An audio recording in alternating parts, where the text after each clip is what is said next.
அவுது பில்லாஹி மினஷ் ஷைத்தானிர் ரஜீம் பிஸ்மில்லாஹிர் ரஹ்மானிர் ரஹீம். கண்ணியமிக்க அல்லாஹ் நல்லடியார்களே, புனிதமிக்க ரமலானின் இறுதி 10 நாட்களின் ஒற்றைப்படை இரவுகளில் லைலத்துல் கதிரை நம்ம தேடிக்கொண்டிருக்கோம். இன்றைக்கி 29ஆம் இரவு வரப்போகுது. இந்த 10 இரவுகளில் எந்த இரவு லைலத்துல் கதிர் என்று நமக்கு தெரியாட்டாலும் உலமாக்களுடைய ஏகோபித்த முடிவின்படி 27ஆம் இரவு தான் என்று நாம் எண்ணி அந்த ஒரு நாள் மட்டும்தான் நம்ம அமல் செய்கிறோம். ஆனால் அப்படி நம்ம ஒரு நாளோடு நிறுத்தி கொள்ளக்கூடாது. இந்த 10 இரவுகள்லேயுமே நம்ம அமல் செய்கிறது சிறந்ததாக இருக்குது. அதனால் இந்த இரவை இன்னும் 2 நாள் தான் நம்மளுக்கு இருக்குது. இந்த 2 இரவுகளையும் நம்ம மிகவும் பேணுதலுடனும் கண்ணியத்துடனும் வணக்கங்கள் செய்யணும். அல்லாஹு தாலா இந்த இரவை பற்றி சொல்லும்போது இது 1000 மாதங்களை விட சிறந்த இரவு அப்படின்னு சொல்கிறான். அதனால் இந்த ஒரு இரவில் நாம் திக்ர் செஞ்சாலும் குர்ஆன் ஓதினாலும் தொழுதாலும் 1000 மாதம் அமல் செஞ்ச நன்மை நம்மளுக்கு கிடைக்கும். நமது பிள்ளைகளுக்கும் இந்த நாளுடைய சிறப்பை பற்றி சொல்லணும். பள்ளிக்கு செல்லும்போது புது உடை அணிந்த உடனே பாரு, அல்லாஹ் உனக்கு புது ட்ரெஸ் எல்லாம் கொடுத்துருக்கான். நம்ம இப்போ அவனுடைய வீட்டுக்கு தான் போகிறோம். அங்கே விளையாடக்கூடாது, சத்தம் போடக்கூடாது, அமைதியாக அமர்ந்திருக்கணும் அப்படின்னு நம்ம அந்த பிள்ளைகளுக்கு சொல்லி கொடுக்கணும். மலக்குமார்கள் வருவாங்க, அல்லாஹ் நம்ம பார்த்துக்கிட்டு இருக்கான் அப்படின்னு பிள்ளைங்களுக்கு நம்ம சொல்லணும். அப்போ தான் பிள்ளைகளுக்குடைய உள்ளத்தில் அல்லாஹை பற்றின ஒரு பயமும் கண்ணியமும் ஏற்படும். இப்போ உள்ள பிள்ளைகள் என்ன செய்கிறாங்க, அந்த தராவி தொழுகை முடிஞ்ச உடனேயே பள்ளியிலேயே விளையாட ஆரம்பிச்சிடுறாங்க. இதை பெற்றவங்களும் இதை கண்டிக்க மாட்டேங்கிறாங்க, பார்த்துக்கிட்டு பேசாமல் இருக்காங்க.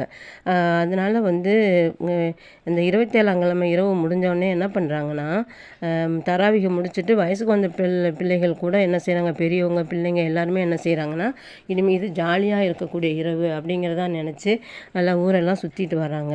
இது ரொம்ப பெரிய தவறு. இந்த இரவில் வணக்கம் புரிகிறவங்க மேலே அல்லாஹ் தாலாவுடைய சாந்தியும் சமாதானமும் இறங்கும். நம்ம இப்படி ஆட்டம் பாட்டம் விளையாட்டு அப்படின்னு சொல்லி நம்ம ஈடுபட்டால் அல்லாஹ் தாலாவுடைய கோபம் தான் இறங்கும்.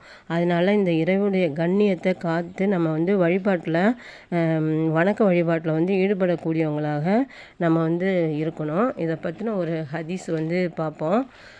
அல்லாஹ் தாலா ரமலான் மாதத்தின் ஒவ்வொரு இரவிலும் 3 தடவை பின்வரும் வாசகங்களை சப்தமிட்டு கூறும்படி ஒரு அறிவிப்பாளருக்கு கட்டளை இடுகிறான்.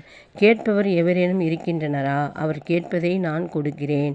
தௌபா செய்பவர் எவரேனும் இருக்கின்றனரா? அவருடைய தௌபாவை நான் ஏற்றுக்கொள்கிறேன். பாவ மன்னிப்பு தேடுபவர் எவரேனும் இருக்கின்றனரா? அவருக்கு நான் பாவ மன்னிப்பு அளிக்கிறேன். ஒரு சீமானுக்கு கடன் கொடுக்குறவங்க யாரும் இருக்கிறீங்களா? அவன் ஒன்றுமே இல்லாதவன் இல்லை, மேலும் சிறிதும் குறைக்காமல் உங்களுக்கு முழுமையாக கொடுக்கக்கூடியவனாக இருக்கான் அப்படின்னு சொல்லி அவர் அந்த மலக்கு சப்தம் போடுறாங்க. மீண்டும் ரசூலுல்லாஹி ஸல்லல்லாஹு அலைஹி வஸல்லம் அவங்க சொல்கிறாங்க, அல்லாஹ் தாலா ரமலான் மாதத்தில் ஒவ்வொரு நாளும் நோன்பு திறக்கும் நேரத்தில் நரகத்திற்குரியவர்களான 10 லட்சம் நபர்களுக்கு நரகத்திலிருந்து விடுதலை அளிக்கிறான். ரமலான் மாதத்தின் கடைசி நாளில் அந்த மாதத்தின் ஆரம்பத்திலிருந்து கடைசி வரை விடுதலை அளித்த அளவுக்கு ஒரே நாளில் விடுதலை செய்கிறான். அப்போ லைலத்துல் கதிர் இரவு வந்துருச்சுன்னா ஜிப்ரீல் அலைஹிஸ்ஸலாம் அவங்களுக்கு அல்லாஹ் தாலா கட்டளை இடுகிறான். அவர்கள் மலக்குகளுடைய ஒரு பெரும் கூட்டத்துடன் பூமிக்கு வருகை தருகிறார்கள். அவர்களிடம் ஒரு பச்சை கொடியும் இருக்கும். அக்கொடி கஅபாவின் மீது நட்டு வைக்கப்படும். அப்பொழுது ஜிப்ரீல் அலைஹிஸ்ஸலாம் அவர்களுக்கு 100 ரெக்கைகள் இருக்கும். அவற்றில் 2 ரெக்கைகளை அந்த இரவில் மட்டும்தான் விரிக்கிறாங்க. அந்த 2ஐயும் கிழக்கிலிருந்து மேற்கு வரை விரித்து வச்சிருப்பாங்க. பிறகு ஜிப்ரீல் அலைஹிஸ்ஸலாம் அவங்க மலக்குகளை நோக்கி பிரிந்து செல்லுமாறு சொல்கிறாங்க.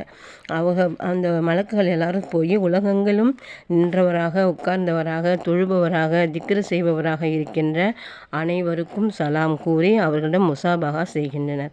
அவர்களுடைய துவாக்களுக்கு ஆமீன் கூறுகின்றனர். இது ஃபஜ்ர் உதயமாகும் வரை நடைபெற்று கொண்டிருக்கிறது. ஃபஜ்ர் உதயமானவுடன் மலக்குகளே புறப்படுங்கள் என்று ஜிப்ரீல் அலைஹிஸ்ஸலாம் அவர்கள் கூறுகிறார்கள். அப்பொழுது அந்த மலக்குகள் ஜிப்ரீல் அலைஹிஸ்ஸலாம் அவர்களே, அல்லாஹு தாலா அஹ்மது ஸல்லல்லாஹு அலைஹி வஸல்லம் அவருடைய உம்மத்தின் விஷயத்தில் என்ன முடிவு பண்ணியிருக்கான்னு சொல்லி கேட்குறாங்க. அப்போ ஜிப்ரீல் அலைஹிஸ்ஸலாம் சொல்கிறாங்க, அல்லாஹு தாலா அவங்க பக்கம் கவனம் செலுத்தி 4 நபர்களை தவிர மற்றவங்க எல்லாருக்கும் மன்னிப்பு கொடுத்துட்டான்னு சொல்கிறாங்க. அப்போ அந்த 4 பேர் யாருன்னு சொல்லி கேட்குறாங்க. அது அதில் ஒரு கூட்டம் மது அருந்தும் பழக்கமுடையவங்க, இன்னொருத்தவங்க பெற்றோருக்கு பணிவிடை செய்யாமல் அவங்கள நேரங்களை ஒதுக்குறவங்க அப்படின்னு சொல்கிறாங்க. அடுத்த தடவை பார்ப்போம்.